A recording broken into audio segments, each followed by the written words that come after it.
সবজি পছন্দ করে না তাদের জন্য আমার আজকের এই রেসিপিটি। আমি আজকে আপনাদেরকে তৈরি করে দেখাবো পুঁই শাকের বড়া। এই বড়াটা এইভাবে তৈরি করলে ভীষণ মজা হয়।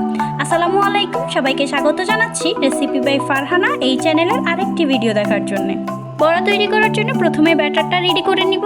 এখানে আমি 1.5 কাপ বেসন নিয়েছি, হাফ কাপ চালের গুঁড়া নিয়েছি, 1 চা চামচ হলুদের গুঁড়া, 1 চা চামচ মরিচের গুঁড়া এবং 1 চা চামচ জিরার গুঁড়া দিয়ে দিচ্ছি। আর দিয়ে দিচ্ছি 1 চা চামচ বেকিং পাউডার, 1 চা চামচ লবণ। আপনারা আপনাদের স্বাদ মতো এখানে লবণটা ব্যবহার করবেন। সবগুলো শুকনো উপকরণকে ভালো করে মিক্স করে নিচ্ছি যেন কোনো লাম্পস না থাকে।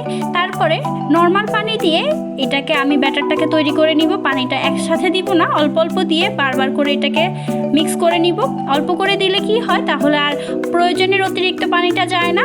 আপনি কতটুকু ঘনত্ব রাখবেন সেই অনুসারে পানি ব্যবহার করবেন। এই ব্যাটারটা তৈরি করার জন্য আমি আরও দিয়ে দিচ্ছি 1 চা চামচ রসুন বাটা এবং 1 চা চামচ আদা বাটা। বাটা মশলা দিয়ে ভালো করে মিক্স করে এটাকে প্রায় আধা ঘন্টার মতো রেস্টে রেখেছিলাম। আধা ঘন্টা পরে এটাকে আমি এখন পুঁই শাকের পাতার মধ্যে কোট করে নিব। এই যে আমি কচি পুঁই শাকের পাতা নিয়েছি, তবে আপনারা আপনাদের কাছে যদি আরেকটু বড় পুঁই শাকের পাতা থাকে সেটা নেবেন, তাহলে বড়ার সাইজটা আরেকটু বড় আসবে। এই যে আমি পুঁই শাকগুলোকে এটাকে ভালো করে কোট করে নিব। এখানে আমি একটা বড়ার মধ্যে 2টো করে পুঁই শাকের পাতা দিব, তবে আপনারা চাইলে 1টি করেও দিতে পারেন। তবে সেই ক্ষেত্রে এই ঘনত্বটা আরেকটু পাতলা করে নেবেন, অর্থাৎ ব্যাটারের ঘনত্বটা একটু পাতলা করে নেবেন। এই যে 2টো পুঁই শাকের পাতা দিয়ে এটাকে মধ্যখান থেকে একটা ভাঁজ করে দিয়েছি।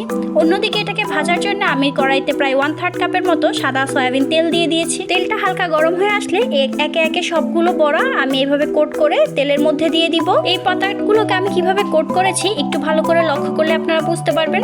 আমি যখন এই ব্যাটারটা তৈরি করেছিলাম তখন 1 চা চামচের মতো বেকিং পাউডার দিয়েছি। এই বেকিং পাউডারটা কিন্তু এখানে ফুলার কাজ করবে না। এই বেকিং পাউডারটা এই বড়াটাকে একটু ক্রিস্পি করতে সহযোগিতা করবে। এভাবে একে একে আমি সবগুলো পাতাকে কোট করে নিয়ে তেলের মধ্যে ভাজতে দিয়ে দিব। পুঁই শাকের বড়া ভাজার জন্য চুলার আঁচটাকে আমি মিডিয়াম আঁচে রেখে প্রায় 5 থেকে 6 মিনিটের মতো ভেজে নিয়েছিলাম। 5 থেকে 6 মিনিটের মধ্যেই বড়াগুলোর দুই পাশে ভালো করে ভেজে নিতে হবে।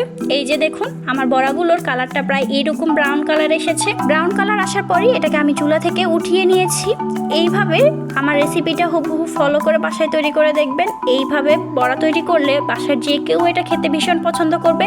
এমনকি যারা সবজি পছন্দ করে না তারাও এই বড়াটা খাবে চেটে পুটে ইনশাল্লাহ। আমার রেসিপিটা কেমন লেগেছে অবশ্যই আমাকে জানাতে ভুলবেন না।